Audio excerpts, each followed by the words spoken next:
咁就今年先大爆發。好啦，仲有一組，最後一組睇到啦，呢度呢位金東鎮，我哋留意下5、6、7線咯。而家係嘛，第5線就係尼泊爾拉拿，咁啊報稱係10秒24，咁啊羅斯里10秒18添，馬來西亞嘅，跟住第7線韓國選手金東鎮都10秒4幾嘅。彈得好高喎，嚇拉牛咁喎，好似馬爾代夫選手。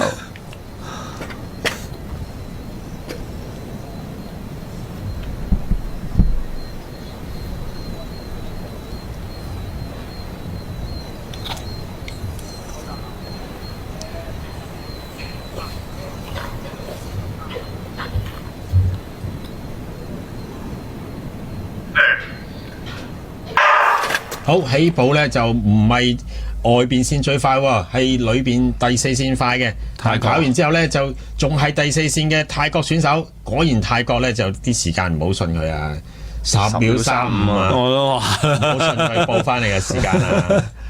咁啊，馬來西亞羅斯里都快，係啊，應該都係附近10秒3幾嘅水位。但係又唔覺佢係10秒18嘅人喎，係咪真係流力流咁多咧？佢都輕鬆嘅，都輕鬆嘅。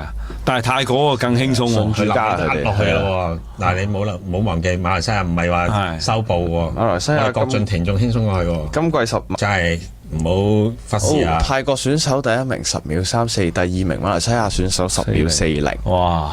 因為尼泊爾選手去報翻嚟，頭先講過10秒24嘅。